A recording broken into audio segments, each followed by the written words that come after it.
Mumtaz TV bersama menegakkan sunnah.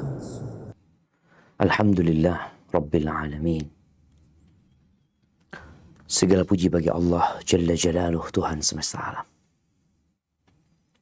Dialah yang menciptakan kita. Dialah yang mengatur alam semesta. Dan kepada Allah kita akan kembali. Wabihi nasta'in ala umurid dunya waddin. Dan hanya kepadanya kita meminta pertolongan dalam menghadapi segala permasalahan. Baik itu urusan dunia kita atau urusan agama kita. Tanpa pertolongan Allah dan bantuannya, yang mudah tidak akan dapat kita selesaikan. Apalagi yang sulit. Karena sejatinya matahari itu terbit dikarenakan Allah Azza wa Jalla yang memerintahkannya untuk terbit. Dan dia tenggelam atas perintah Allah Azza wa Jalla. Dan akan datang satu masa di mana matahari itu diperkenankan untuk terbit dari arah dia tenggelam. Maka senantiasa bergantung kepada Allah. Karena la haula wa la quwata illa billah. Allahumma salli wa sallim ala abdika wa rasulika sayyidina wa maulana Muhammadin wa ala alihi wa ashabi ajma'in. Ya Allah, semoga salawat dan salam, berkah dan nikmat senantiasa Engkau curahkan untuk hamba kekasih-Mu, untuk baginda Nabi kita Muhammad alaihi salatu wassalam, untuk keluarga beliau, untuk istri-istri beliau, untuk putra-putri beliau, dan untuk seluruh sahabat Nabi. Semoga Allah meridhai kita bersama mereka. Amma ba'd, ahibati fillah, kembali kita berjumpa untuk melanjutkan kajian kita. Kajian kitab Riyadhus Shalihin, kita sampai ke bab 96. Berbincang tentang memberikan ucapan perpisahan ya, dan wasiat kepada sahabat ketika akan berpisah. Untuk bepergian atau yang lainnya. Serta mendoakannya dan meminta didoakan olehnya. Manusia punya tradisi dan budaya yang berbeda-beda. Dari satu tempat ke tempat lain. Ada yang tatkala berpisah, dia hanya memberikan isyarat umpamanya. Ada yang tatkala berpisah, dia mengucapkan ya selamat jalan. Atau ada yang bye-bye umpamanya. Ada berbagai macam tradisi dan budaya yang ada. Ternyata seorang muslim dimanapun dia berada sudah ada arahan yang seharusnya dia lakukan. Tatkala kita menjalankan arahan Nabi SAW ini, subhanallah, jadi indah sebenarnya. Tapi banyak di antara kita yang mungkin lupa atau mungkin juga nggak pernah belajar. Maka hari ini kita belajar. Barakallahu fiik. Nah, silakan dibaca.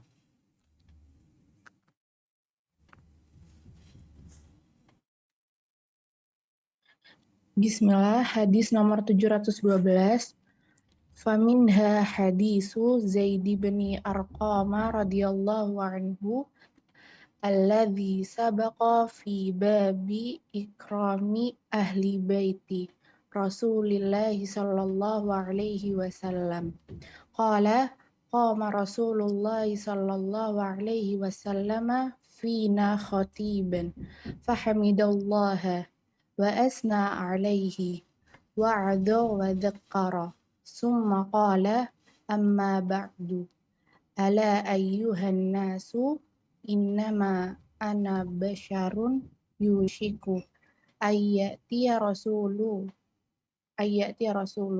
rabbi fa ujiba wa ana tarikun fikum saqalaini awwalahuma kitabullahi fihil huda wan nuru fakhudhu bi kitabillahi wastamsiku bihi fahassa ala kitabillah wa raghaba fihi summa qala wa ahlu baiti udzakkirukumullah fi ahli baiti rawahu muslim wa qad sabaqa batuluhu. Hadis Zaid bin Arqam radhiyallahu anhu yang telah disebutkan dalam bab 43 memuliakan ahlul bait Rasulullah Shallallahu Alaihi Wasallam. Dia berkata, Rasulullah Shallallahu Alaihi Wasallam berdiri di tengah-tengah kami seraya berkhutbah. Beliau menyampaikan pujian dan sanjungan kepada Allah serta memberikan nasihat dan peringatan. Setelah itu beliau bersabda, selanjutnya ketahuilah wahai sekalian manusia, sesungguhnya aku ini adalah manusia biasa yang barangkali utusan Rabbku, malaikat maut, hampir datang dan aku harus menerimanya. Aku meninggalkan untuk kalian dua hal yang berat. Pertama, kitabullah, Al-Quran yang di dalamnya penuh dengan petunjuk dan cahaya. Maka ambillah dan peganglah teguh-teguh kitabullah itu. Beliau memerintahkan untuk selalu berpegang teguh pada kitabullah dan mengakan untuk memahaminya. Kemudian beliau bersabda, dan ahlul baitku, keluargaku, aku mengingatkan kepada kalian agar bertakwa kepada Allah terhadap ahlul baitku. Aku ingatkan kalian agar bertakwa kepada Allah tentang ahlul baitku. Hadis riwayat Muslim. Barakallahu fikum.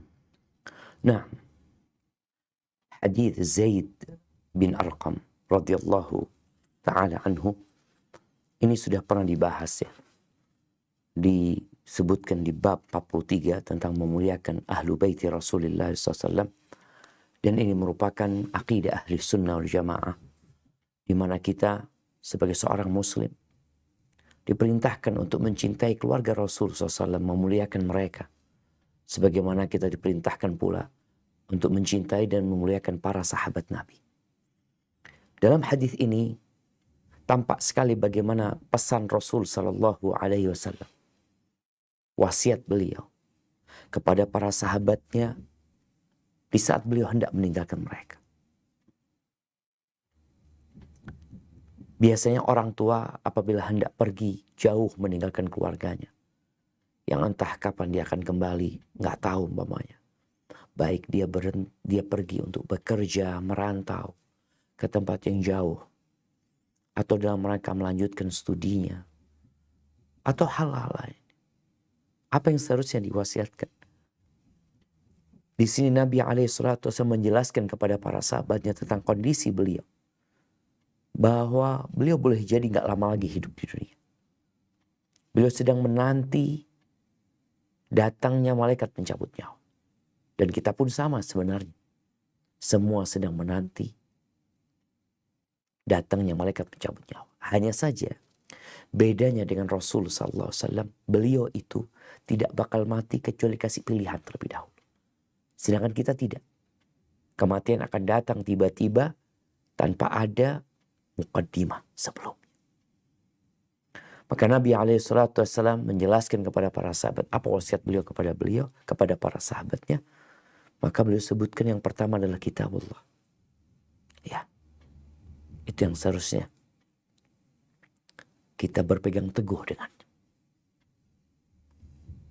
Karena Allah mengatakan, Inna hadzal Qur'an yahdi lillati hiya aqwa.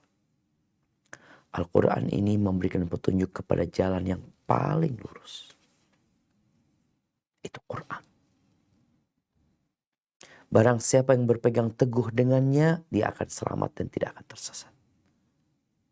Barang siapa yang menjadikan Al-Quran sebagai imamnya, maka dia akan berjalan di atas jalan yang lurus. Maka beliau mengingatkan bagaimana Al-Quran ini ada petunjuk, ada cahaya. Ya.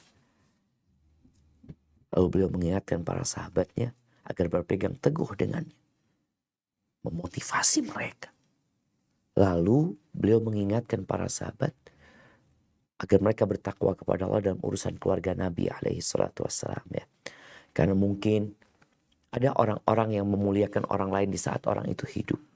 Tatkala meninggal dunia, mereka tidak peduli dengan keluarga orang tersebut. Maka beliau mengingatkan para sahabat agar mereka bertakwa kepada Allah dalam urusan keluarga beliau. Maka sikap kita apa tatkala kita hendak meninggal dunia? Ya berwasiat kepada mereka. Kalau memang ada di antara anggota keluarga yang mungkin butuh perhatian khusus, kita sampaikan, tolong fulan diperhatikan. Karena terkadang ya ada salah satu anggota keluarga yang berkebutuhan khusus atau dia memiliki kondisi yang spesial.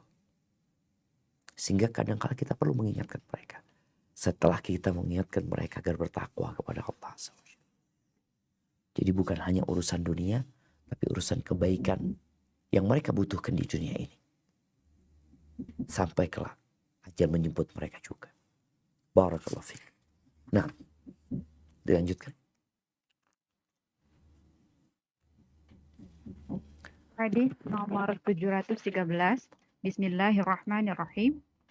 Wa an Abi Sulaiman Malik bin al-Huwairith radhiyallahu anhu qala أتينا رسول الله صلى الله عليه وسلم ونحن شببة متقاربون فأقمنا عنده 20 ليلة وكان رسول الله صلى الله عليه وسلم رحيما رفيقا فظننا اشتقنا أهلنا فسألنا عمن تركنا من أهلنا فأخبرناه فقال ارجعوا إلى أهليكم فأقيموا فيهم وعلموهم ومروهم وصلوا صلاة كذا في حين كذا وصلوا كذا في حين كذا فإذا حضرت الصلاة فليؤذن لكم أحدكم وليؤمكم akbarukum, muttafaq alaih. Dari Abu Sulaiman Malik bin al-Huwairith radhiyallahu anhu, dia bercerita, kami beberapa orang pemuda yang sebaya mendatangi Rasulullah sallallahu alaihi wasallam, lalu kami tinggal di tempat beliau selama 20 hari. Rasulullah sallallahu alaihi wasallam adalah yang sangat penyayang lagi lemah lembut. Beliau menyangka bahwa kami sudah rindu kepada keluarga kami sehingga beliau menanyakan tentang keluarga yang kami tinggalkan, lalu kami pun memberitahukan kepada beliau. Kemudian beliau bersabda, kembalilah kalian kepada keluarga kalian dan tetaplah kalian bersama mereka. Ajari dan perintahlah mereka serta kerjakanlah sholat ini pada waktu ini dan sholat ini pada waktu ini. Sehingga apabila datang waktu sholat, maka hendaklah salah seorang di antara kalian mengumandangkan azan dan hendaklah orang yang paling tua di antara kalian yang menjadi imam bagi kalian. Muttafaq alaih. Lanjutkan. Di dalam riwayatnya Al-Bukhari. Nah, di dalam riwayatnya Al-Bukhari menambahkan, wasallu kama ra'aitumuni usalli, dan salatlah sebagaimana kalian melihatku salat. Baik, barakallahu fiik. Jamaah rahimakumullah. Ini hadis Malik bin Huwairith ya. Pada tahun ke-9 Hijriyah. Tahun itu dikenal dengan Amul Wufud. Tahunnya para delegasi. Di mana setelah ditaklukkannya kota Mekah, bangsa Arab yang selama ini menanti apa yang akan terjadi antara Nabi SAW dengan bangsa Quraisy. Karena mereka tahu bangsa Quraisy ini adalah umat yang dibela sama Allah Azza wa Jalla. Ketika kejadian perang gajah, di mana semua kabilah yang dilewatin oleh Abraha itu tunduk kepada Abraha. Dan tatkala Abraha sampai ke kota Mekah, ternyata Abraha yang binasa. Padahal orang-orang musyrikin, bangsa Quraisy pada waktu itu tidak melakukan perlawanan apa-apa. Yang ada, Allah membela mereka. Sehingga tatkala bangsa Quraisy itu tunduk dengan ditaklukkannya kota Mekah pada tahun ke-8 Hijriah, bangsa Arab pun berbondong-bondong menyatakan keislaman mereka. Di antaranya kabilahnya Malik bin Huwairits. Bagaimana dia datang kepada Rasul SAW. Nih anak-anak muda, umurnya ya tidak jauh berbeda di antara mereka. Mereka tinggal di kota Madinah selama 20 malam. Bagaimana anak-anak muda ini melihat Rasul sallallahu alaihi wasallam. Ya Allah, ya mudah-mudahan kita suatu hari dapat melihat Nabi alaihi salatu wassalam dan minum dari telaga beliau sallallahu alaihi wasallam. Beliau menyebutkan bahwa Rasulullah SAW itu kana rahiman rafiqan. Beliau adalah orang yang penyayang, ya, lembut Nabi SAW. Lalu beliau mengira bahwa kami itu rindu sama keluarga kami. Maka beliau bertanya kepada kami. Ini jamaah, sebuah sebuah adab dan kepribadian yang harus dimiliki seorang muslim. Jangan individualisme. Jangan maunya sendiri. Jangan memikirkan kepentingan diri sendiri. Kita harus memperhatikan kepentingan orang lain. Rasulullah SAW hidup di kota Madinah. Tinggal di kota Madinah. Bersama istri-istri beliau. Bersama putri beliau ketika itu yang masih hidup. Bersama cucu beliau. Artinya beliau gak ada masalah. Beliau tinggal di negeri beliau. Tapi bagaimana beliau berusaha merasakan apa yang dirasakan orang lain. Dan apabila seorang muslim punya sikap seperti ini. Dan kepribadian seperti ini. Masya Allah. Hidup itu jadi damai dan penuh dengan keindahan. Nabi SAW memperhatikan orang-orang ini. Maka kata Malik bin Huwairits, fadhanna anna qad ishtaqna ahla. Beliau mengira kami udah rindu sama keluarga kami. Cukup lama mereka 20 hari situ. Lalu beliau tanya nih tentang orang-orang yang kami tinggal dari keluarga kami. Tuh. Orang tuh seneng banget ya kalau ditanya, engkau mulai datang ya. Kok satu keluarga berapa orang gitu ya. Orang tua masih ada, masih ada. Kok sudah nikah, punya anak lagi umpamanya. Jadi ada keakraban yang menyebabkan orang itu mudah untuk mengungkapkan isi hatinya. Setelah Nabi mendengar dari orang-orang ini tentang siapa yang mereka tinggalkan. Apa kata beliau? Di sini pesan beliau kepada mereka. Irji'u ila ahlikum. Kalian pulanglah ke keluarga kalian. Dan ini penting juga buat kita semua. Ketika seorang safar ya kemana-mana, ingat sama keluarganya. Jangan cuma berpikir cari duit. Ya. Ini para sahabat belajar sama Nabi SAW. Mereka ngaji sama Rasul SAW. Tapi mereka juga punya tanggung jawab sama keluarga. Sehingga jangan cuma mikirkan diri sendiri. Artinya Nabi tidak hanya memikirkan beliau juga memikirkan kepentingan orang lain. Orang yang dipikirkan ini juga hendaklah memikirkan kepentingan orang lain juga. Maka Nabi menyuruh mereka alaihissalam untuk pulang kepada keluarga mereka. Tapi pesannya apa? Fa'aqimu fihim. Kalian tinggallah di sana. Wa'allimu. Kalian pulanglah jadi guru. Mereka 20 hari pulang udah bisa berdakwah. Udah bisa mengajak orang lain. Udah bisa ngajarin. Karena sejatinya agama Islam ini mudah. Dan Nabi SAW mengatakan balighu anni walau ayah. Sampaikan dari aku walaupun satu ayat. Gimana dengan sahabat yang 20 hari ini? Insya Allah dia punya banyak tuh. Pelajaran-pelajaran yang didapat dari Rasulullah SAW. Maka perlu orang itu duduk sama keluarganya, ketika makan bersama ngajarin mereka, mendidik mereka. Dan ini yang Nabi perintahkan kepada mereka, ini pesannya. Wa'allimuhum, ajarin mereka. Wa muruhum, perintahkan kepada mereka perintah-perintah Allah Azza wa Jalla. Jadi seorang yang belajar itu hendaklah ilmu yang didapatkan tidak berhenti di diri dia. Kita yang biasa nih kajian sekarang nih, udah dapat ilmu, nanti selesai kajian, kumpul sama keluarganya, ajarkan kepada mereka. Ketemu sama sahibnya, sampaikan kepada mereka. Kemudian wasallu, diajarkan sama Nabi tentang urusan sholat.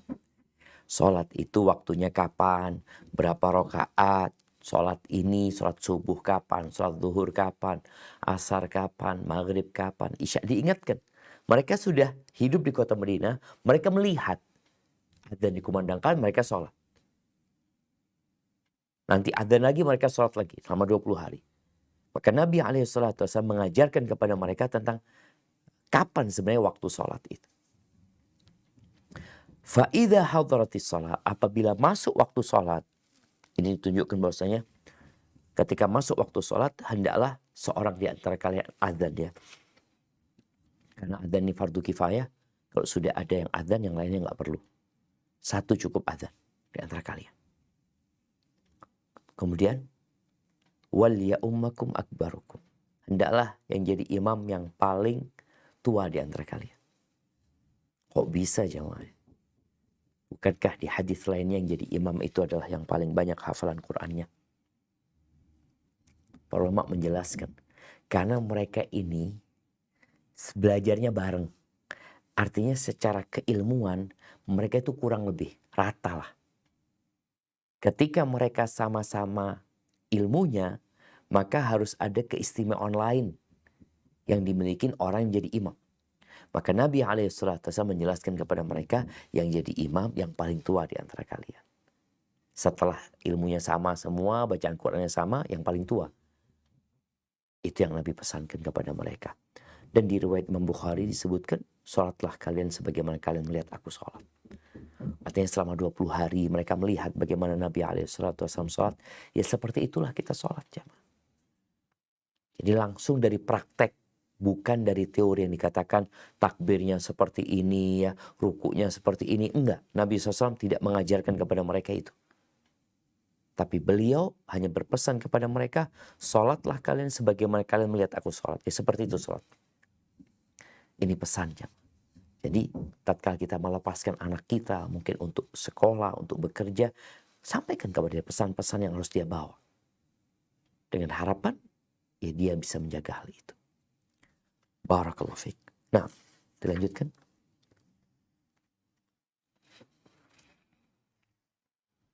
Bismillah, hadis nomor 714. Wa an Umar bin al-Khattab radhiyallahu anhu qala ista'dantu nabiyya sallallahu alaihi wasallam fil umrah. Fa adina wa qala la tansana ya ukhayya min du'aik. Wa qala kalimata ma yasurruni anna li biha dunya. Wa fi riwayatin qala asrikhna ya ukhayya fi du'aik. Rawahu Abu Dawud wa Tirmizi wa qala hadisun hasan.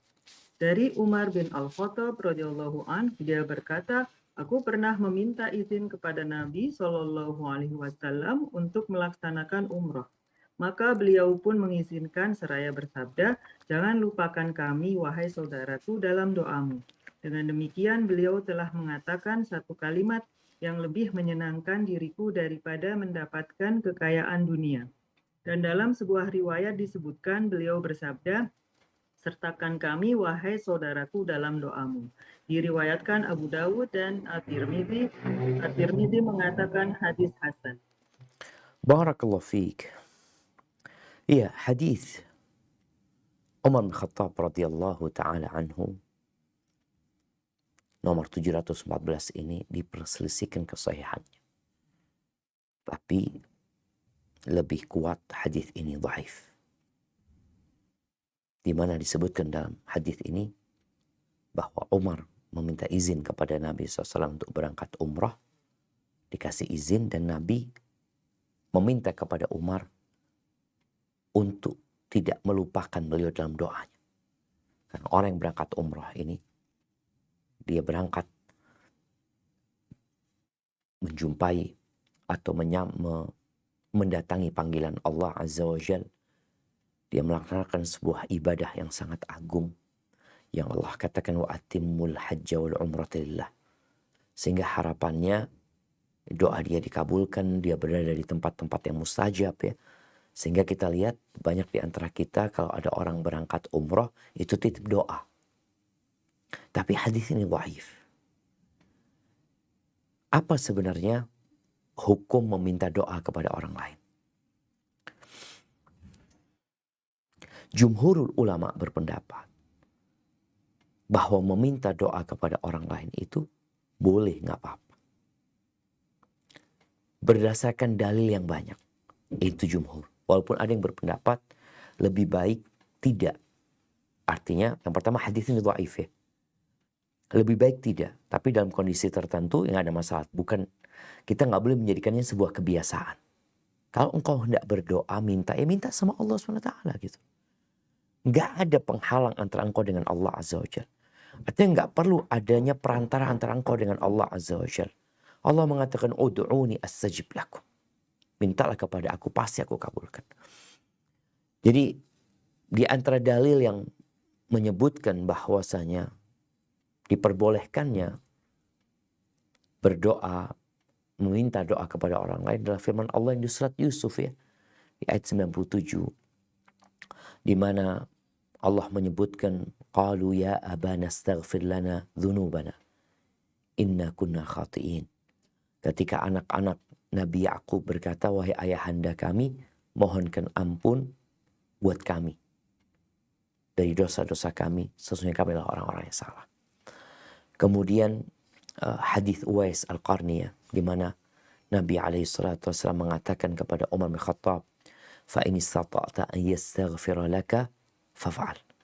Kalau engkau berjumpa dengan Uwais Al-Qarni, kalau bisa engkau meminta agar dia berdoa, memohon ampun kepada Allah untukmu, maka lakukan itu. Sehingga tatkala Umar berjumpa dengan Uwais Al-Qarni, Umar mengatakan kepada dia, istaghfirli, mohonkan ampun buat aku. Yang ketiga ada hadis Safwan ya. Safwan ibn Abdullah bin Safwan, suaminya Darda. Dia berkata, aku datang ke Syam menjumpai mertuanya. Abu Darda di rumahnya tapi nggak ketemu sama mertuanya. Ternyata yang ada di rumah adalah ibu mertuanya. Faqalat, lalu ibu mertuanya ini tanya. Ini mirip sebenarnya dengan hadis yang kita baca walaupun dhaif hadis Umar ini. Ummu Darda bertanya kepada Safwan, aturijul hajjal am? Kau tahun ini mau berangkat haji? Tanya nih mertuanya. Faqultu na'am. Iya, aku mau berangkat haji. Qalat fad'ullaha lana bi khairin. Maka di sini Ummu Darda mengatakan, berdoalah memohon kepada Allah kebaikan buat kami. Jadi titip doa nih buat Safwan. Fa inna Nabiya sallallahu alaihi wasallam yaqul, Nabi SAW berkata, da'watul mar'il muslim li akhihi, doa seorang muslim untuk saudaranya bidhahril ghaib mustajabah. Dalam kondisi saudaranya itu nggak tahu didoakan, maka doanya mustajab. Inda ra'sihi malakun muwakkul, di sisi kepalanya ada malaikat yang ditugaskan. Kullama da'a li akhihi bi khairin, setiap kali orang itu berdoa memohon kebaikan buat saudaranya, maka malaikat itu akan mengatakan amin walaka bimithil. Amin, dan engkau juga akan mendapatkan seperti itu. Akhirnya Safwan ini setelah dapat pesan dari mertua perempuannya, dia berangkat ke pasar. Di situ dia berjumpa dengan Abu Darda, dengan mertua lakinya ya. Faqala li mithla dzalika. Dia juga berkata seperti yang dikatakan oleh Abu Darda, meriwayatkan hal itu dari Nabi SAW. Hadis ini diriwayatkan Imam Muslim. Jadi berdasarkan hadis-hadis yang tadi dan hadis Umar bin Khattab ini, menurut yang mensahihkannya, bahwasanya boleh gitu kita minta doa. Dan insya Allah hal ini adalah hal yang ma'ruf. Akan tetapi kita perlu berhati-hati. Tidak selalu kita minta doa kepada orang. Kita yang harusnya berdoa. Karena doa itu ada unsur kita menghambakan diri kepada Allah, menghinakan diri kepada Allah Azza wa Jalla. Karena ada orang yang datang kepada orang soleh, minta doa, dia sendiri nggak doa. Udah, aku sudah minta doanya fulan. Nggak seperti itu.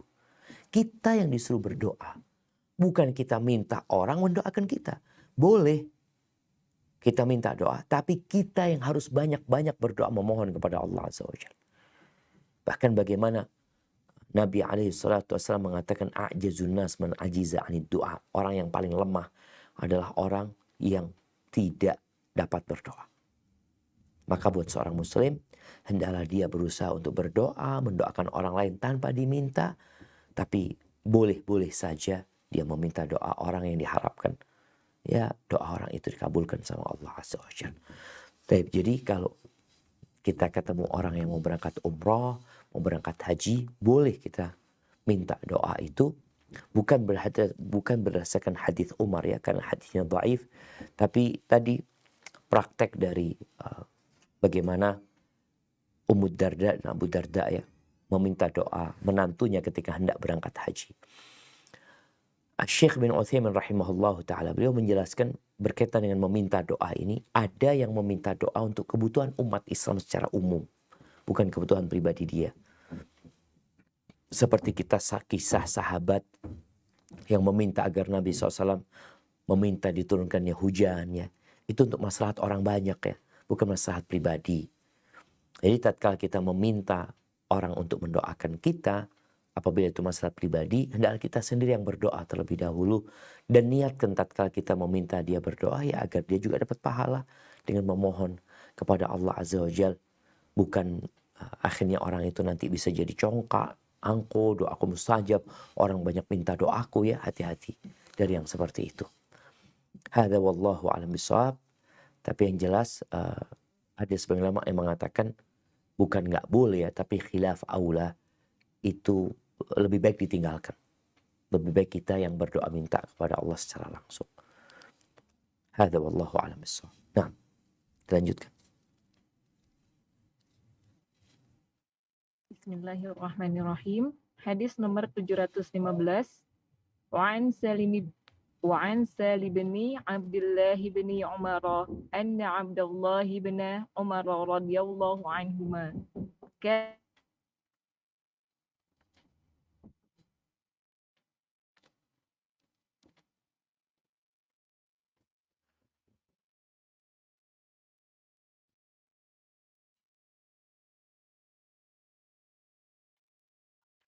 Timawar? Bukti Mawar suaranya nggak ada. Saya coba dibantu. Assalamualaikum Timawar. Ya mungkin dibantu dulu Tires. Minta tolong. Jazakallahu khair. Hadis nomor 715. وعن سالم بن عبد الله بن عمر أن عبد الله بن عمر رضي الله عنهما كان يقول للرجل إذا أراد سفرا أدن مني حتى أودعك كما كان رسول الله صلى الله عليه وسلم يودعنا فيقول أستودع الله دينك وأمانتك وخواتم عملك. رواه الترمذي وقال حديث حسن sahih.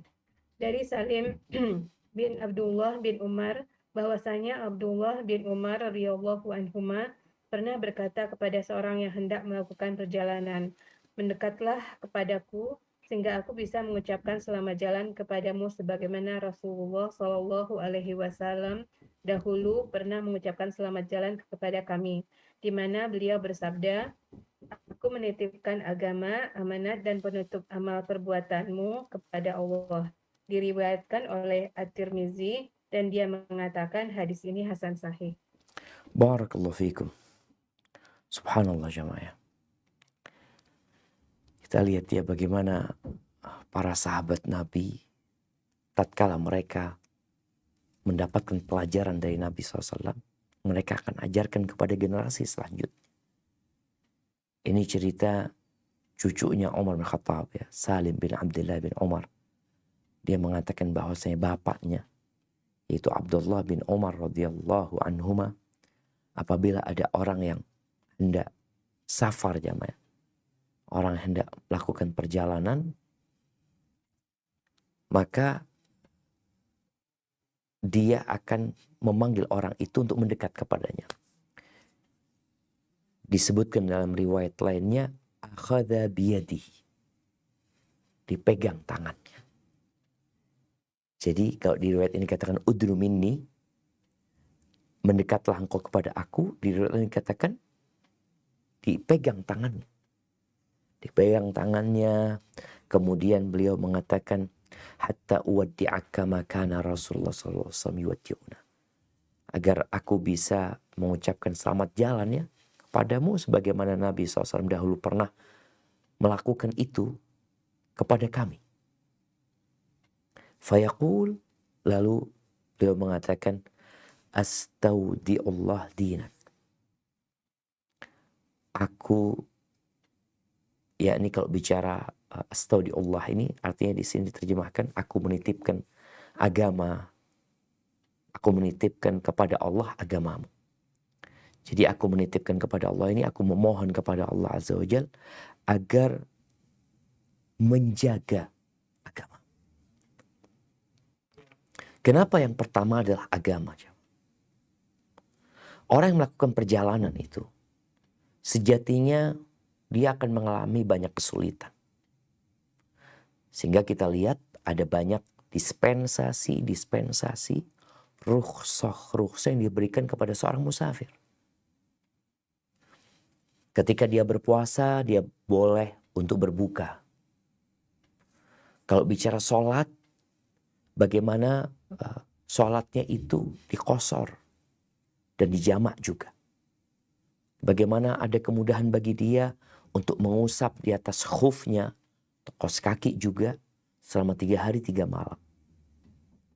Karena memang orang yang melakukan perjalanan itu berpotensi capek, lelah, yang dikhawatirkan akan berdampak kepada agamanya.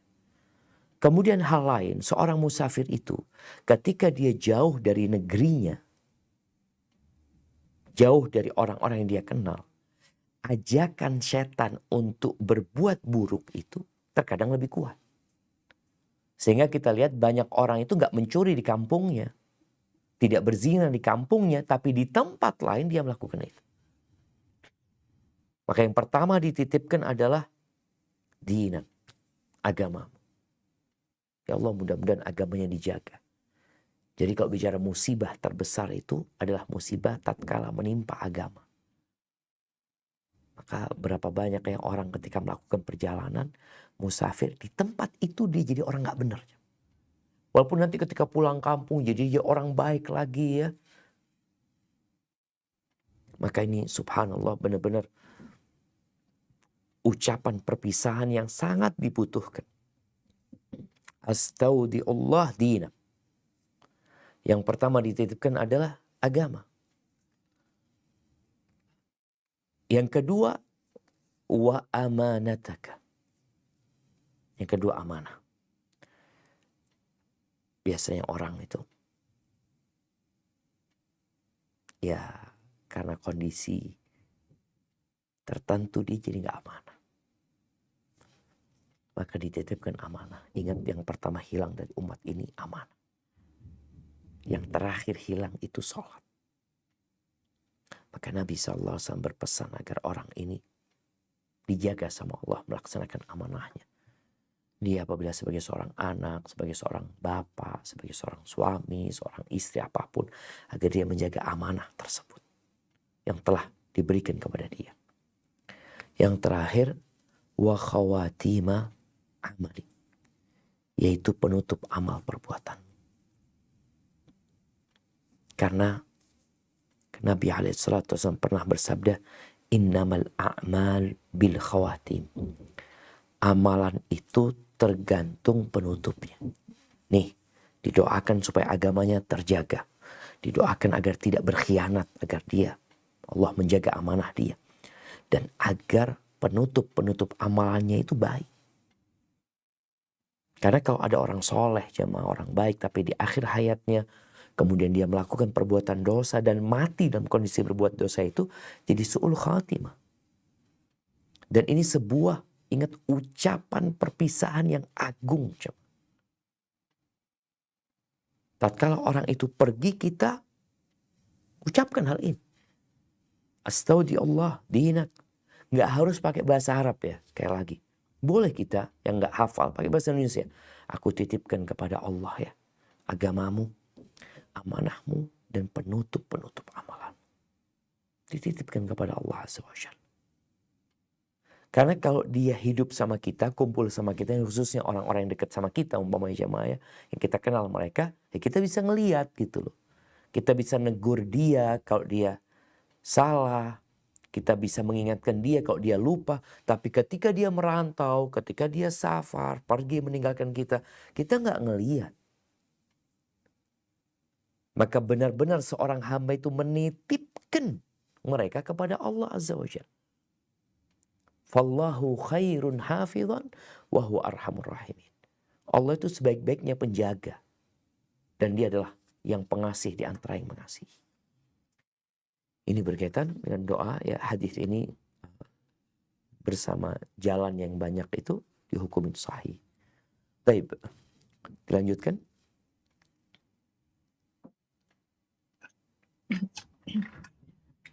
Hadis nomor 716.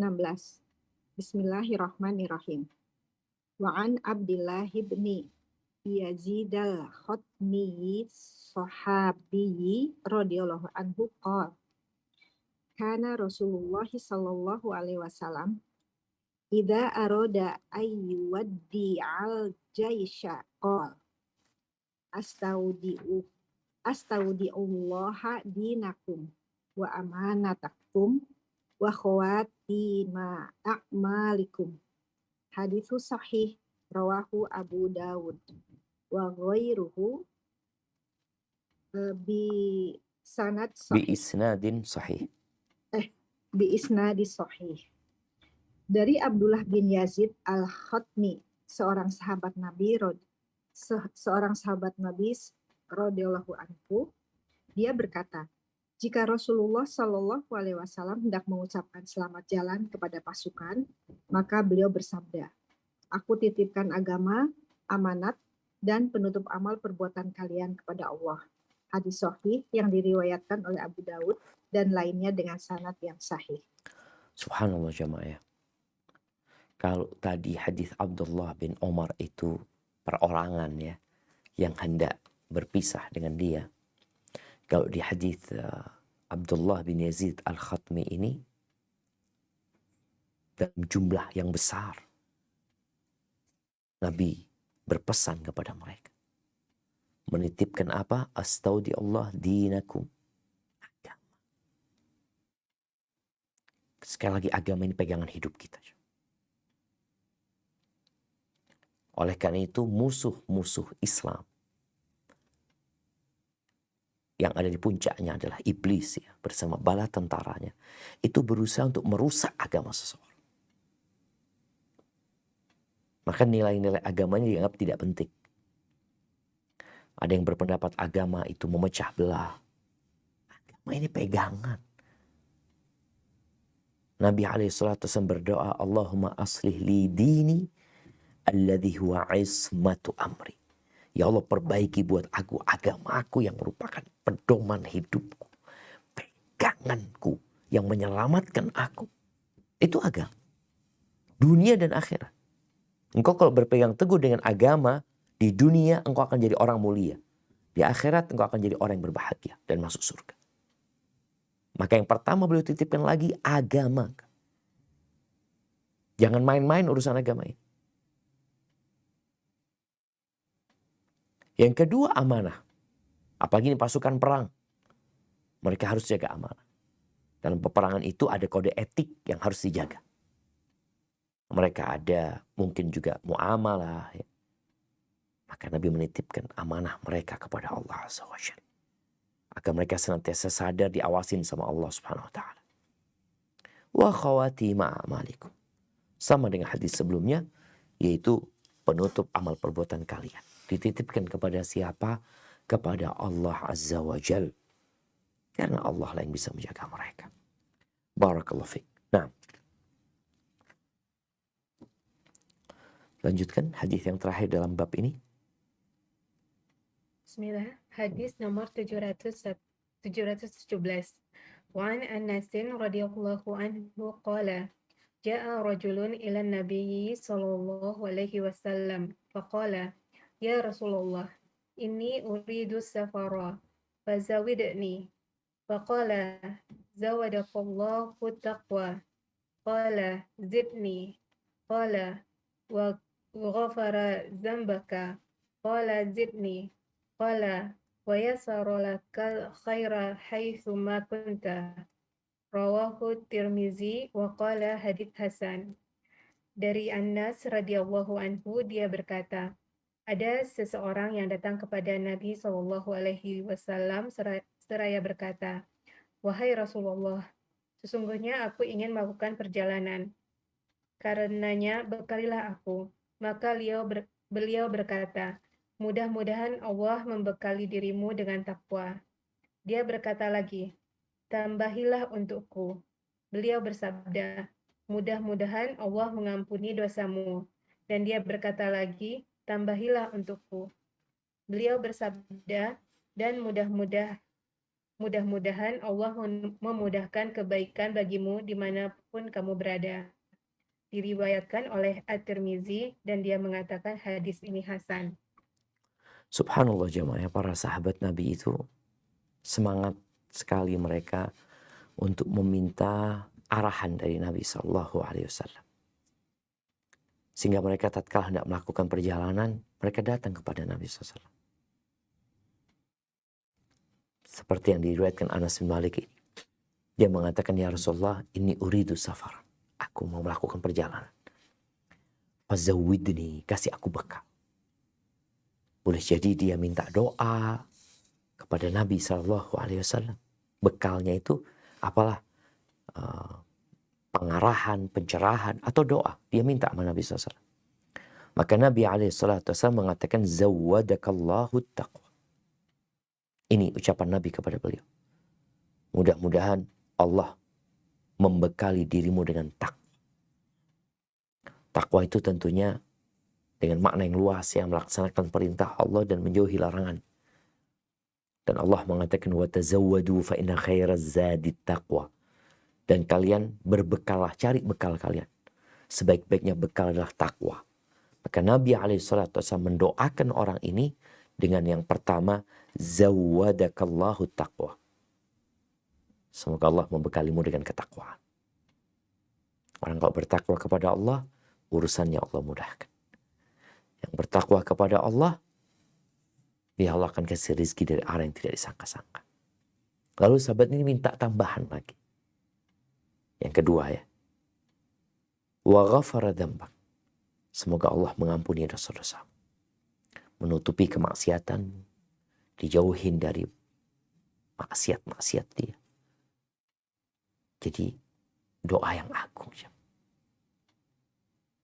Kita semua adalah makhluk yang penuh dengan dosa. Yang kalau nggak diampuni sama Allah, kita nggak akan selamat. Maka Nabi doakan yang kedua, wa ghafara dzambak. Qala zidni. Yang ketiga kali dia minta, wa yassara lakal khair haitsu kunta. Dan mudah-mudahan Allah memudahkan kebaikan bagimu dimanapun kau berada. Kebaikan. Kebaikan dunia dan kebaikan akhirat. Ini doa yang mencakup sekali jemaah. Dan kita lihat adabnya sahabat ini, biasanya mereka tanya 3 kali. Minta 3 kali. Setelah itu mereka berhenti. Sebagian sahabat ketika bertanya amalan apa yang paling dimulai, kasih tahu 1, terus mereka apalagi 2, apalagi 3, selesai. Dan di sini pun sahabat juga melakukan adab itu. Dikasih doa yang pertama, kemudian minta tambahan yang kedua, minta tambahan yang ketiga, selesai. Ini termasuk adab yang perlu dijaga oleh para penuntut ilmu. Dan juga kita lihat ya bagaimana tatkala ada orang melakukan perjalanan, ya kita doakan seperti ini. Zawadakallahu taqwa wa ghafara dzambak wa yassara lakal khair haitsu kunta. Atau boleh pakai bahasa Indonesia. Dan dikatakan semoga Allah membekalimu dengan ketakwaan dan mengampuni dosamu dan memudahkan bagi dirimu kebaikan-kebaikan dimanapun kau berada. Barakallahu fiik. Itu mungkin yang dapat kita kaji pada kesempatan kali ini. InsyaAllah kita akan lanjutkan pada kesempatan yang akan datang di bab yang baru, yaitu bab istikharah dan musyawarah. Anda kembalikan ke moderator. Jazakillah khair. Jazakumullah khair Ustaz, hayakallah Ustaz. Sekali lagi jazakumullah khair wa kafikum. Ustaz telah memberikan fawaid tausiah wasilah ilmu nasihat penjelasan dari kitab Syarah Syarhin karya Imam An-Nawawi rahimahullah pada hari ini, dan juga sebelum masuk ke sesi tanya jawab seperti biasa, kami Ghuraba Muslimah, Ghuraba Mustad sebelumnya ingin mengucapkan terima kasih juga kepada channel-channel dari media sunnah yang telah terus menyiarkan relay pada kajian hari ini. Selain Ghuraba Mustad, kita ada Usman TV, Kans Media Sunnah, Marhaban TV, Al-Firqatun Najiyah TV, Sapa Muslim Sunnah Jalan Pasti TV. Sekali lagi jazakumullah wa barakatuh, dan alhamdulillah Ustaz sudah masuk beberapa pertanyaan. Izin Ana menyampaikan dulu pertanyaan pertama dari pertanyaan titipan dari Ukti yang sedang bersafar, Ustaz. Pertanyaannya, Assalamualaikum, ketika sedang safar, baca takbirah didoakan. Apakah boleh membaca doanya pada saat gerakan sholat? Misal pada saat sujud, ruku, dan diantara dua sujud memakai bahasa Indonesia. Misalnya, ya Allah, sembuhkanlah fulana yang sedang sakit dan opnama di rumah sakit sekarang, dan seterusnya. Doa lain dalam bahasa Indonesia. Apakah diperkenankan doa seperti itu, Ustaz? Jazakumullah khair. Masya Allah, barakallahu fiik. Nah, ahibati fillah, yang pertama, kita tahu bahwasanya Allah Azza wa Jalla memerintahkan kita berdoa kapan saja, dimanapun kita berada, khususnya di waktu-waktu dan tempat yang mustajab. Dengan bahasa apa saja kita memohon kepada Allah Azza wa Jalla. Adapun ketika sholat, masalah ini termasuk masalah yang cukup rumit ya. Perselisihan di antara para ulama. Antara yang membolehkan berdoa dengan bahasa Indonesia atau bahasa selain bahasa Arab, dengan yang mengatakan tidak boleh. Bahkan yang berpendapat harus dengan bahasa Arab, mereka juga mengatakan berdoanya dengan doa-doa yang diajarkan Nabi SAW. Terus bagaimana? Ana melihat, walaupun Ana berpendapat bahwasanya ketika sujud umpamanya, diperbolehkan doa dengan selain bahasa Arab bagi yang tidak mampu, tetap lebih utama kita gunakan bahasa Arab. Atau kalau nggak bisa, memang ada pilihan doanya di selain waktu sholat. Selesai sholat, antara adzan dan qomat umpamanya. Tapi sekali lagi ketika engkau nggak berdoa ketika sujud, usahakan dengan doa-doa yang diajarkan oleh Nabi SAW, itu untuk keluar dari khilaf ya. Karena ada yang berpendapat nggak boleh gitu loh. Sehingga kalau kita maksa, ada yang berpendapat sholat kita bermasalah. Tapi kalau kita doa dengan doa yang diajarkan Nabi SAW, aman. Karena Nabi SAW menyuruh kita memperbanyak doa. Intinya ketika antum bisa bahasa Arab, berdoa dengan doa dari bahasa Arab. Dan doa yang diajarkan Nabi SAW. Ketika tidak mampu berbahasa Arab, engkau boleh doa dengan bahasa Indonesia. Tapi di luar sholat akan lebih utama engkau membaca doa tersebut. Tapi ketika engkau membaca ketika sholat, insya Allah nggak apa-apa. Tapi lebih berhati-hati untuk membacanya di luar sholat. Seperti itu. Hadza wallahu a'lam bissawab. Nah. Barakallahu fiik, Ustaz. Afwan, mungkin menyambung pertanyaan yang sebelumnya tadi. Lalu bagaimana Ustaz dengan adab-adab berdoa dalam safar? Apakah setiap saat kita berdoa dalam safar atau bagaimana Ustaz maksudnya? Iya, doanya musafir ya, di antara doa yang mustajab itu da'watul musafir. Ya selama dia musafir, doa dia mustajab. Sehingga kalau bicara adab berdoanya, ya sama seperti adab kita berdoa ketika tidak safar ya. Di mana kita disyariatkan untuk memuja dan memuji Allah Azza wa Jal. Kemudian kita juga disyariatkan untuk bersolawat kepada Nabi SAW. Kemudian setelah itu kita berdoa, kalau bisa menghadap kiblat ya, seperti itu. Intinya, ketika seorang musafir, Allah memberikan buat dia kondisi yang spesial, doanya dikabulkan. Karena sekali lagi musafir itu capek, lelah ya. Dan nasihat Ana kepada yang musafir untuk mempersiapkan doa. Ada buku-buku doa umpamanya, atau aplikasi doa. Karena terkadang musafir bagi jemaah umroh ya, itu malah nonton sesuatu yang kurang bermanfaat di saat Allah memberikan kepada dia kesempatan untuk berdoa. Umpamanya dia naik pesawat nih 9 jam. Itu kesempatan berdoa panjang sekali jemaah. Berdoa lagi, istighfar, bersolawat, apa aja. Tapi ternyata dia jenuh. Kemudian dia gunakan untuk menonton sesuatu yang kurang bermanfaat. Sehingga waktu dia hilang, yang seharusnya dia manfaatkan untuk berdoa, akhirnya hilang untuk sesuatu yang kurang berguna. Hadza wallahu a'lam bissawab. Nah, Kalau Ustaz, Tafadhol mungkin Sentul bisa melanjutkan pertanyaannya. Bismillahirrahmanirrahim. Assalamualaikum warahmatullahi wabarakatuh. waalaikumsalam warahmatullahi wabarakatuh. Nah, tafadhali. Barakallahu fiik Ustaz. Izin bertanya mengenai Ahlul Bait Ustaz. Sampai sebatas mana rasa penghormatan kita terhadap Ahlul Bait atau keturunan-keturunan Rasulullah, karena pada masa sekarang ini banyak Ahlul Bait yang menyimpang gitu. Kalau dilihat ajaran-ajarannya itu menyimpang dari ajaran Rasulullah itu sendiri gitu. Bahkan mungkin membuat ajaran baru karena merasa mereka itu ya keturunan Rasulullah gitu kan. Itu bagaimana menyikapinya gitu, Ustaz? Kira-kira begitu. Jazakallahu khairan sebelumnya. Masya Allah, barakallahu fiik. Nah, jamaah rahimakumullah, berkaitan dengan Ahlul Bait ya, yaitu keluarga Nabi Sallallahu Alaihi Wasallam ya, di mana tadi kita baca pesan Nabi Alaihi Salatu Wassalam. Beliau mengatakan kepada para sahabatnya, "Udzakirukum fi ahli baiti." Aku mengingatkan kalian agar bertakwa kepada Allah dalam urusan keluargaku. Baik, apa sikap kita kepada keluarga Nabi Alaihi Salatu Wassalam? Tentunya keluarga Nabi SAW ini ada yang beriman dan ada yang tidak beriman. Ada yang soleh dan ada yang tidak soleh. Mereka manusia biasa. Cuma mereka punya keistimewaan. Mereka keluarga Nabi SAW. Kita pun diperintahkan untuk mengagungkan mereka dengan cara mencintai mereka. Apabila mereka bertakwa kepada Allah Azza wa Jalla, mamanya contohnya nih ya, ada 2 orang, yang satu keluarga Nabi, yang satu bukan keluarga Nabi. Dua-duanya sama-sama soleh. Maka kecintaan kita kepada keluarga Nabi lebih. Sama-sama nih, sama-sama hafal Quran. Si fulan bukan keluarga Nabi hafal Quran. Si fulan keluarga Nabi hafal Quran. Maka kedudukan keluarga Nabi SAW lebih kita memuliakan mereka. Dan keluarga Nabi SAW ya ada kekhususan buat mereka, di mana kita berdoa buat mereka setiap sholat ya. Ketika kita bersolat kepada Nabi SAW, kita mengatakan Allahumma sholli ala Muhammadin wa ala ali Muhammad. Jadi intinya apabila kita melihat ada ternyata orang-orang yang mengaku dia adalah keluarga Nabi SAW, ternyata mereka tidak mengikuti jalan Nabi SAW, maka kita tidak mengikuti mereka.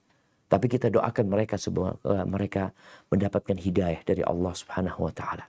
Sekali lagi ingat, keluarga Nabi SAW itu ada yang tidak beriman ya. Di masa Nabi SAW saja ada paman Nabi yang tidak beriman. Kemudian apakah keturunan Nabi semuanya beriman? Enggak ada jaminan bagi mereka dari Allah Azza wa Jalla bahwasanya mereka semuanya akan beriman kepada Allah Azza wa Jalla. Bahkan ada di masa sekarang ini ya, ada orang-orang yang ya kita sangat sedih sekali ya, ketika mereka memakai marga yang menunjukkan mereka keluarga Nabi SAW, ternyata dia menjadi seorang yang tidak beriman. Bahkan menjadi tokoh yang mengajak kepada kemungkaran dan kemaksiatan umpamanya. Ini membuat kita sedih. Karena dia ini keluarga Nabi SAW. Jadi ada perasaan yang berbeda di diri kita terhadap mereka. Kembali kepada apa yang tadi ditanyakan, ketika mereka adalah orang yang bertakwa kepada Allah, maka kita mencintai mereka lebih, mengagungkan mereka lebih. Ketika mereka adalah orang yang tidak mengikuti jalan Allah Azza wa Jalla, maka kita benci kepada mereka karena Allah Subhanahu wa Ta'ala. Jadi seperti itu kiranya yang perlu kita lakukan. Hadza wallahu a'lam bissawab. Nah. Barakallahu fiik Ustaz. Mungkin Ukti Evi bisa melanjutkan pertanyaan kepada Ustaz Zuna. Tafadholi. Ukti Evi.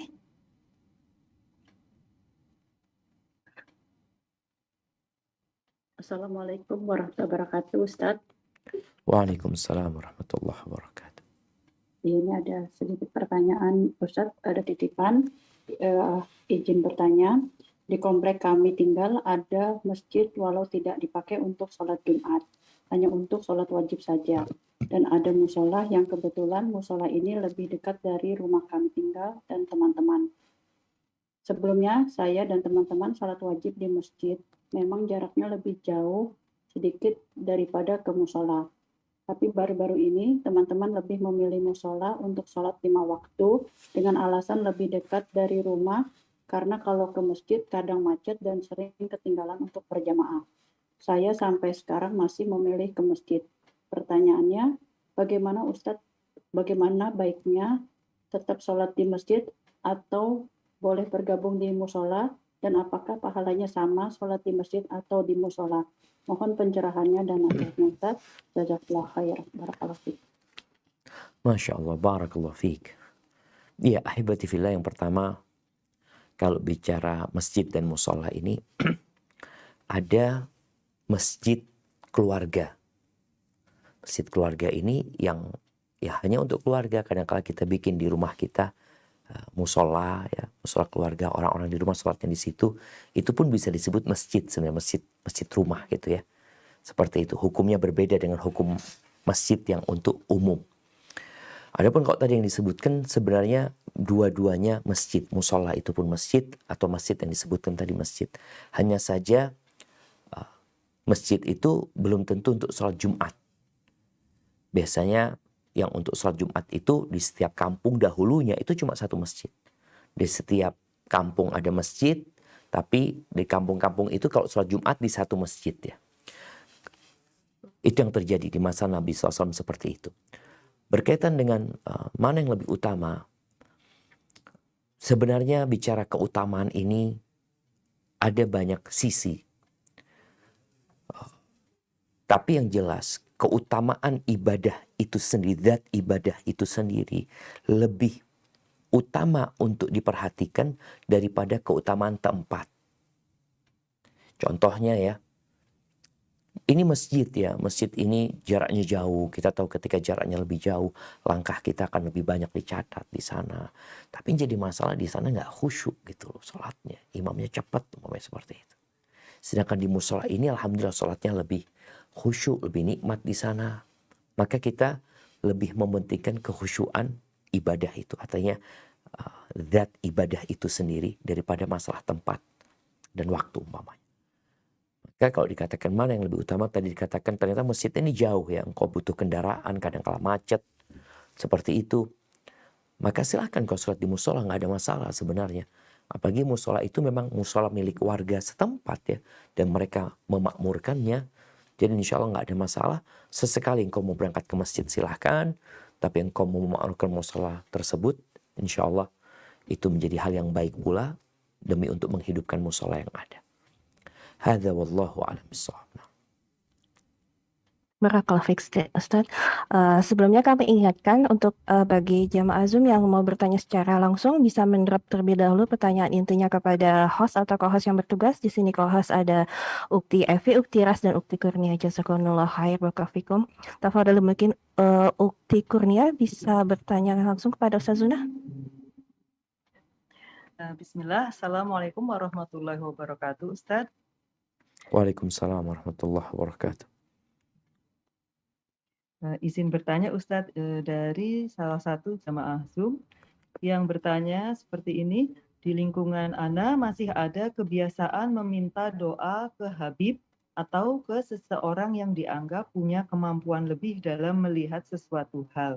Contohnya begini Ustadz, qadarullah Ana belum menikah, lalu Ibu Ana meminta doa kepada Ibu X. Karena menurut Ibu Ana ada orang-orang seperti Ibu X ini yang Allah lebihkan memiliki kemampuan. Dan Ibu X ini juga kalau mendoakan menggunakan bacaan Quran bukan dukun. Bahkan Ana pernah dulu lupa simpan charger laptop yang pada saat itu harganya masih mahal sekali dan Ana nggak punya uang untuk beli.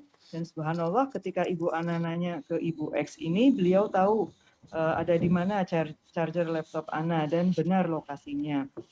Fenomena seperti ini bagaimana ya Ustadz? Ana takut mendekat pada kesyirikan, namun saat didoakan cepat menikah, Ana anggap sebagai doa atas sebuah kebaikan. Mohon pencerahannya Ustadz. Jazakumullah khair, barakallahu fikum. Masya Allah, barakallahu fiik. Iya, ahibati fillah, yang pertama berkaitan dengan meminta doa kepada orang yang dianggap soleh. Tadi udah disampaikan ya, bahwasanya menurut jumhur ulama nggak ada masalah. Asalkan orang itu benar-benar orang soleh. Walaupun tidak menjadi sesuatu yang dianjurkan kita untuk melakukan yang seperti itu selalu ya. Karena yang disuruh berdoa itu kita. Sebagian orang mengatakan, ya aku kan banyak dosa. Ya kalau engkau tahu engkau banyak dosa, lalu engkau minta doanya fulan, Allah tetap tahu engkau banyak dosa. Bukan berarti karena yang minta fulan, akhirnya engkau jadi orang yang gak berdosa. Engkau punya banyak dosa.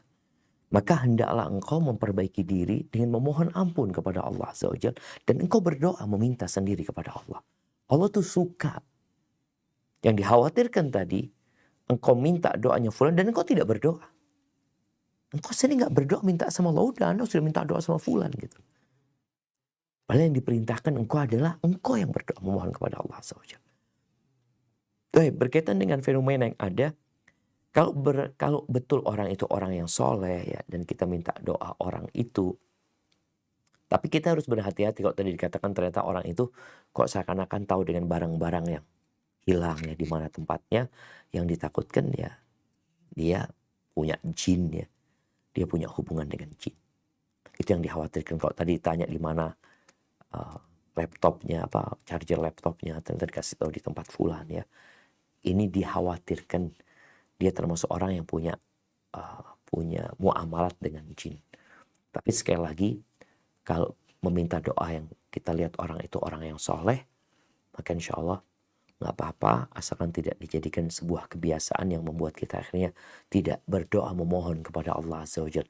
Apa-apa minta tolong sama fulan, apa-apa minta tolong sama fulan.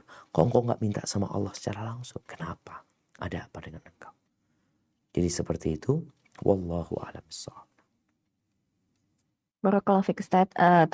Tafadholi, mungkin Anda persilakan yang sudah resen, Ukti Puji bisa meng-unmute dan bertanya kepada Ustaz Zuna secara singkat. Assalamualaikum warahmatullahi wabarakatuh Ustaz. Waalaikumsalam warahmatullahi wabarakatuh. Ahlan wa sahlan, na'am, tafadhal. Ya, mohon maaf keluar dari materi Ustaz. Siap. Mohon pencerahannya Ustaz. Seorang gadis yang sudah menikah meninggalkan suaminya dengan izin 1-2 hari untuk ke Jawa untuk mengantarkan orang tuanya, dan suaminya ridho. Ternyata sampai 2 bulan. Setelah kembali lagi ke Kaltim, minta izin lagi setelah 10 hari di rumah, minta izin lagi kepada suaminya untuk datang ke walimah temannya dan menengok keponakannya. Bukan menengok orang tuanya Ustaz, tapi menengok keponakannya yang baru lahir.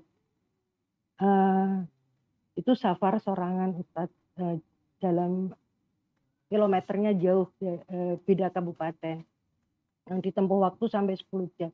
Allahu Akbar. Suaminya ridho diantarkan. Tapi setelah untuk kepulangannya, karena suaminya ini punya tugas sebagai keamanan Ustaz, yang dia bergelut di keuangan yang negara yang tidak bisa ditinggal sewaktu-waktu gitu Ustaz, yang harusnya Sabtu Minggu atau gimana, ini enggak. Tapi sudah diminta untuk kembali, artinya untuk pulang, tapi belum ada pulang sampai 2 minggu. Pertanyaan saya, bagaimana hukumnya Ustaz? Kita orang tua itu tidak maulah terjadi apa-apa. Kita maunya baik-baik saja, tapi kelihatannya orang tuanya sana gimana, kurang tahu juga. Nah, ini pertanyaan saya, apa hukumnya Ustaz menurut syariah seperti itu? Salahkah suaminya memberikan ridho juga untuk istrinya yang pergi?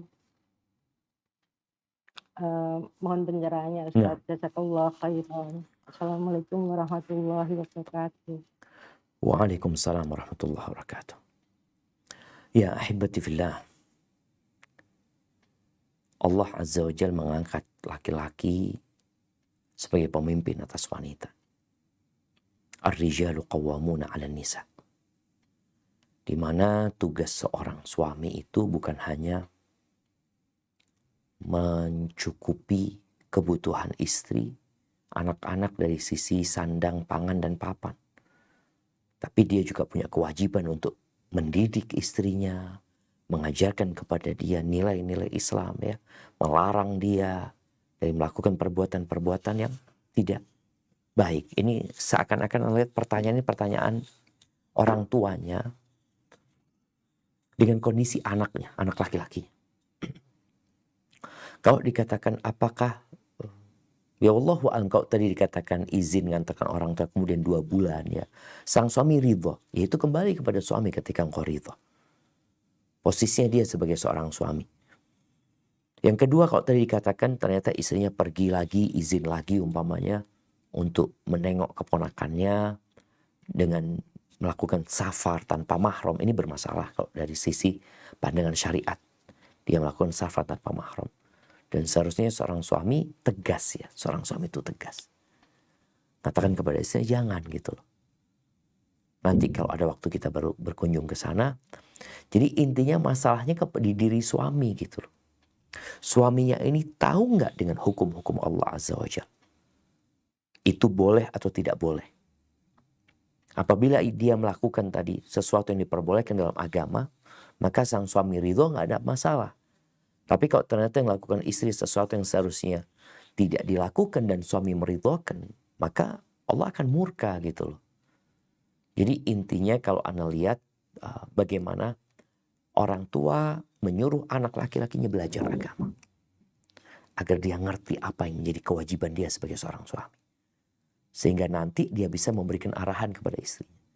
Karena yang Anda lihat, yang jadi kesel nih orang tuanya, ya. Penyebabnya apa? Karena sang suami meridhoi, membolehkan hal itu. Gitu. Maka Anda rasa yang tidak perlu dibahas tentang istrinya, yang perlu dibahas tentang suaminya ini.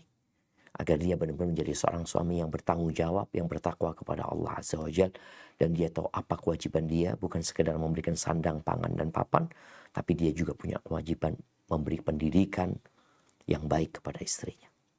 Hadza wallahu a'lam bissawab. Ustaz, untuk beberapa menit ke depan, apa mungkin untuk 3 pertanyaan Ustaz? InsyaAllah ya, mudah-mudahan ya. Tafadhali. Ya, insyaallah, bismillah. Tafadhali Uktiras, bisa mengambil bertanya kepada Ustaz Zuna? Jazakillah khair, Titias. Assalamualaikum Ustaz. Waalaikumsalam warahmatullahi wabarakatuh. Afwan Ustaz, sebagaimana kita dengarkan dari Dewan Fatwa baru-baru ini mengenai sebaiknya untuk tidak mengkhususkan membaca Al-Kahfi pada hari Jumat Ustaz. Afwan, kami mendapatkan beberapa pertanyaan dan diskusi mengenai hal ini. Ini saya coba simpulkan pertanyaan mengenai hal ini Ustaz. Yang pertama, apakah membaca Al-Kahfi di hari Jumat bukan lagi menjadi sunnah atau malah telah menjadi termasuk bid'ah? Yang kedua, di banyak tempat masih sering yang dibaca adalah surah Yasin yang mungkin diambil dari hadis yang lemah juga. Apakah ini juga menjadi bukan termasuk bid'ah juga Ustaz? Ya, yang ketiga, masih banyak sekali situs kajian flyer dari ustadz-ustadz yang biasa menjadi acuan kami orang awam yang sudah mengenal sunnah, masih mencantumkan mengenai sunnah membaca Al-Kahfi pada hari Jumat ini. Mohon penjelasannya dan nasihat Ustadz mengenai hal ini. Jazakallah khair. Masya Allah, barakallahu fiik. Ya jamaah, berkaitan dengan surat Al-Kahfi ini, kemarin memang cukup panjang didiskusikan ya. Sehingga Ana sempat mengusulkan untuk memberikan penjelasan bahwasanya hadis berkaitan dengan surat Al-Kahfi ini yang dibaca di hari Jumat, itu hadisnya disahihkan oleh sebagian ulama. Ulama terdahulu dan ulama sekarang. Di antara yang mensahihkannya ulama sekarang adalah Syekh Muhammad Nasiruddin Albani rahimahullahu ta'ala.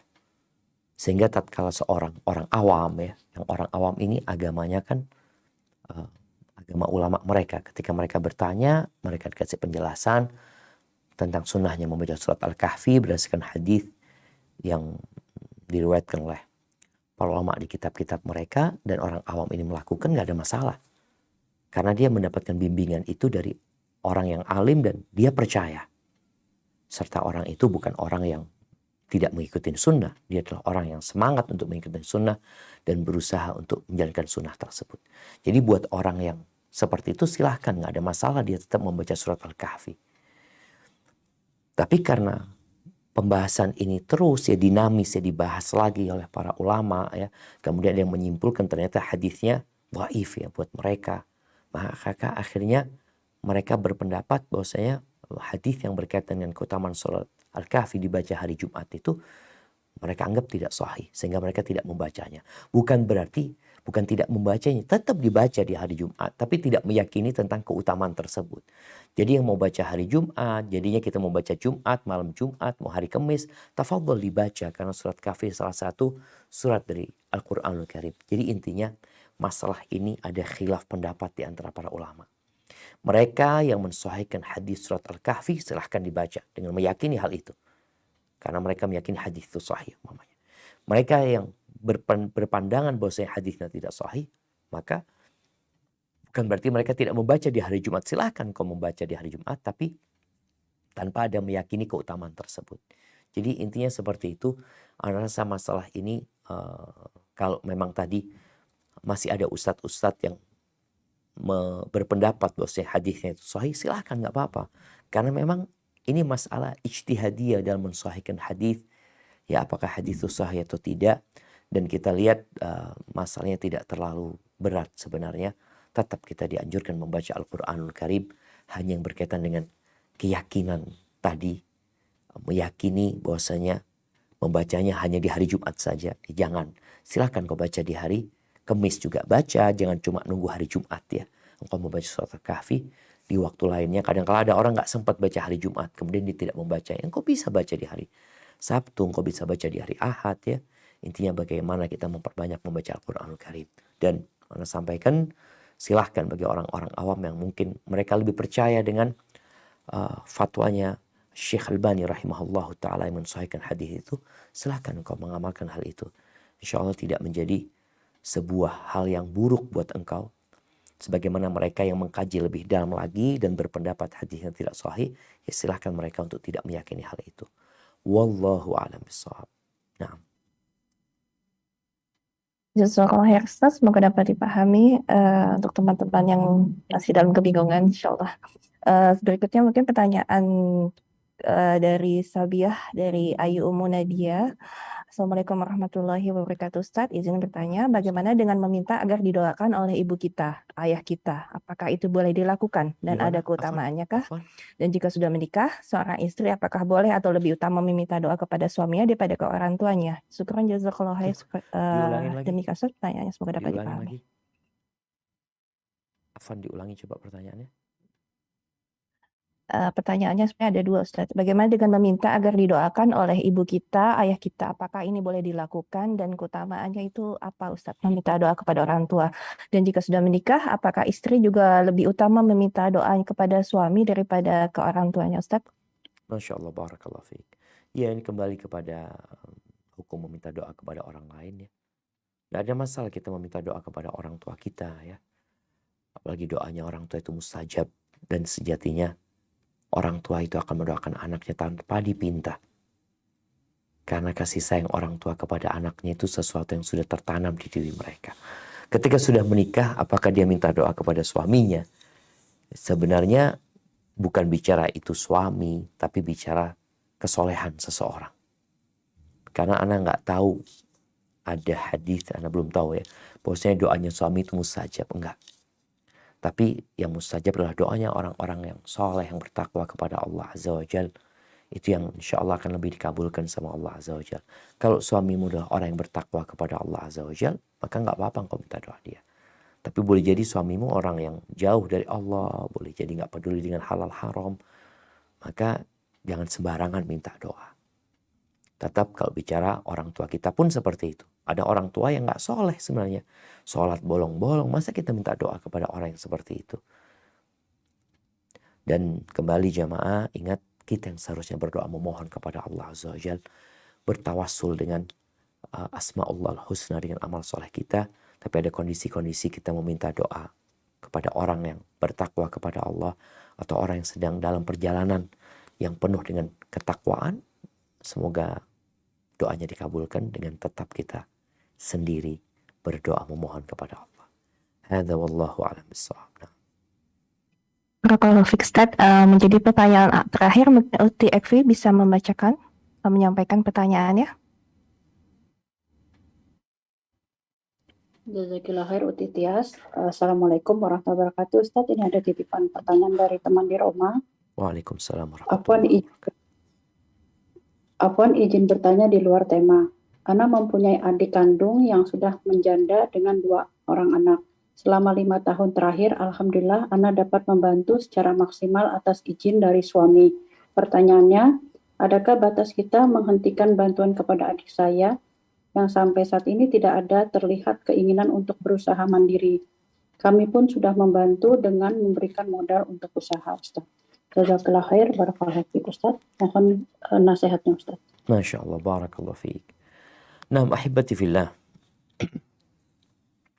Tatkala kita membantu orang lain sebagai bentuk ta'awun, ya, saling tolong menolong, apalagi itu kerabat kita, maka hendaklah kita mengkaji dan mempelajari bantuan kita kepada orang itu. Karena ada yang bantuan diberikan kepada orang sehingga membuat orang itu jadi malas. Rasul sallallahu alaihi wasallam memberikan arahan